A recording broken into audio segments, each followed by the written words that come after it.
Cabin orchard will probably be mostly just for the deer. Once the new orchard starts producing and I get all the apples I want. Yeah, look at this Honeycrisp tree here. Also has the iron chlorosis. I mean, you can spot this halfway across the orchard. And there's one over there too. Biennial is this Gala tree. The Nova Easy Grow is doing pretty good. It's becoming a pretty reliable cropper.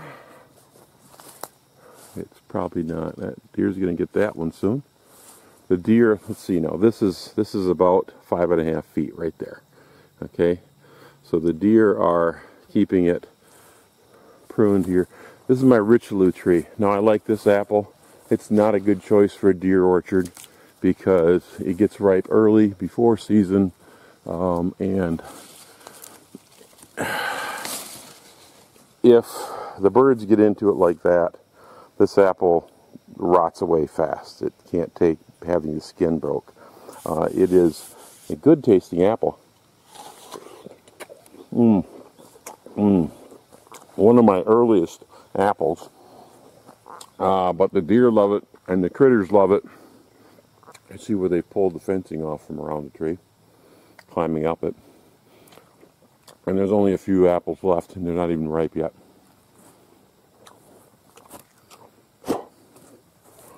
And they pulled the fence. I'm going to have to actually tie or wire those fences up. I don't want any bucks rubbing on the tree. That's what the fence is to protect against. And from voles chewing on the bark in the wintertime.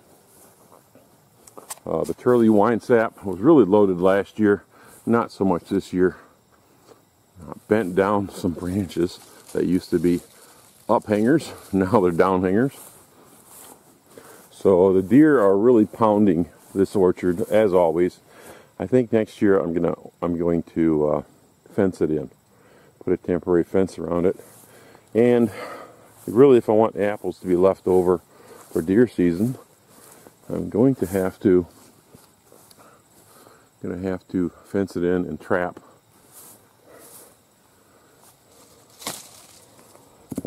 the animals that are giving me a problem.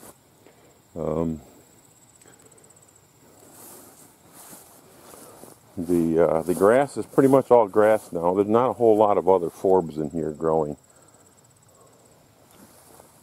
I could probably spray it and reseed it with something, but that issue has been fixed. Oh, here's the Wolf River tree. Haven't had apples on this in a few years. They tend to be pretty large apples. They don't taste any good. In pie they're supposed to be good, but not as a fresh eating apple. The red court, a redder sport of a Cortland, does not grow, does not have thick crops like a Cortland. And the McCowan, which was a heavy producer last year, is a lighter producer. Usually the Cortland is not biennial, but out here it gets a little bit of shade, so it kind of goes biennial. Okay, I'm going to put a card in here.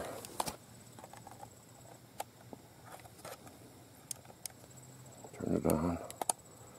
See if we can get some more videos. I can't see what I'm pointing at here. There we go. So we can get some more video of deer in here. Mostly I get just a couple doe family units living in the area. They bed near the swamp and that side. And I'll see some of their Last year fawns will have like a spike horn or 4-point maybe hanging around with the does. But that's about it. Until November comes, the rut comes, and bucks are pushed off from bigger bucks in the area. Then I'll get some other bucks coming around in here. But the big news is the food plot. I've had this side of the orchard. And if you go to my food plot construction video, I'll put a link to it down below. This is clover, and mostly clover and turnips in here. And it was kind of spotty. I thought, man, the turnips aren't coming up. But I think the deer were just plucking the whole plant out. So it's finally greening up a little bit. And I put in a 50-pound bag of wheat. I'm going to put a couple more bags of rye so I have lots of green. There were some holes that got flooded out, some thin spots, and some sand that was overturned. But this is almost exactly 1 acre. It's about, if I remember right, 65 yards across and about 75 yards north to south. And the clover is finally starting to come up, but the first year for clover, it's not real thick. It's spindly little plants, and the deer just pull them right out by the root. So I'm hoping this, you can see the wheat seed down there. I'm hoping the wheat will germinate soon. Give the deer a little bit more, and this will be my crossbow shooting heaven. I put a new window in the blind. I have to paint it black.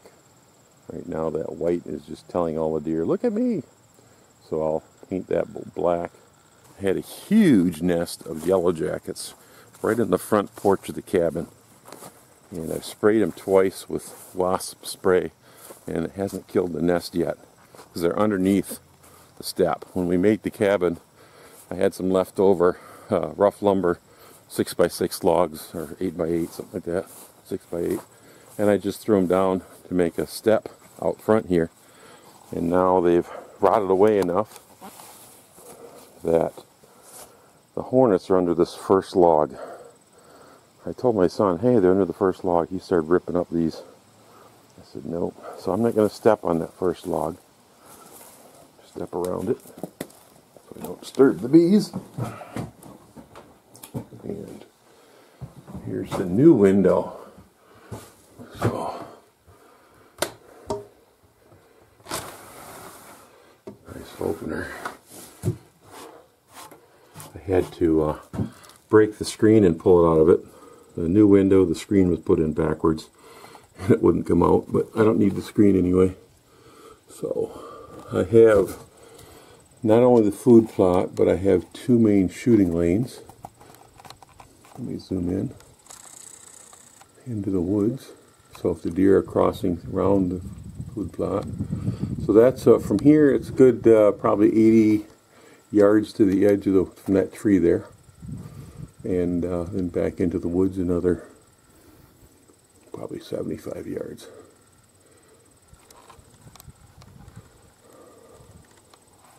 I want to put some markers in the field, like 20, 30, 40 yards. Probably sight into about 40 yards. Whatever my scope will handle on my crossbow.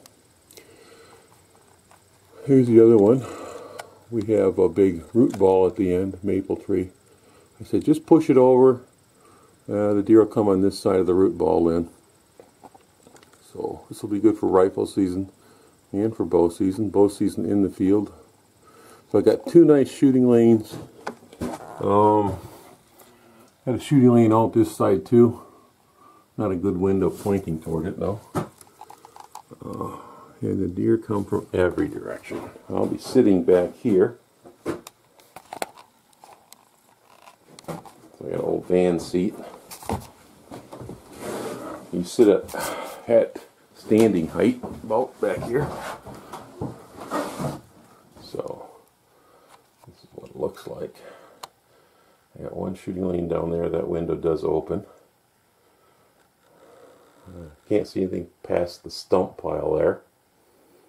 I'm going to plant some ornamental grasses, some tall growing ornamental grasses I think around the sides, maybe some blackberries. Can I see out that window a little bit?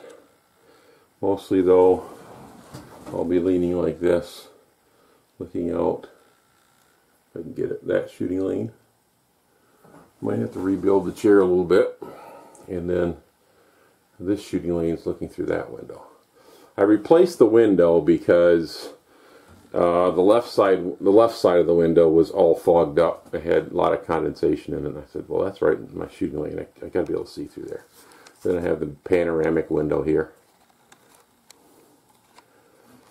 And up into the orchard, if they come up into the orchard, and that window opens. This year my father turns 90, and he still likes to hunt, but after his second stroke, he's just not able to hold the gun steady. So we're going to bring him out here, and I'll be his designated shooter, and we'll watch some deer. He can't take the cold weather either, so we'll have, this is heated in here, but usually in October, it's usually not that cold.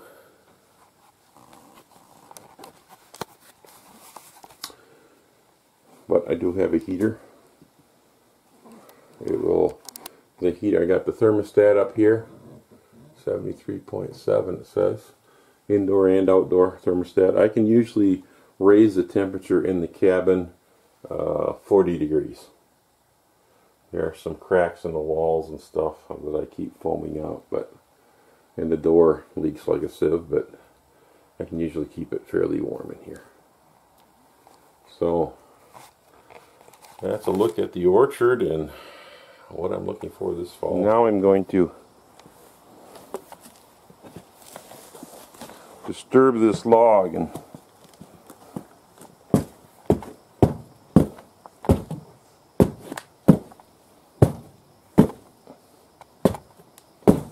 give the bees a hard time. Looks like there's still a few of them in there. Yep, they're starting to come out. They don't like me very much. They stung me this summer, and my daughter, before I knew they were there.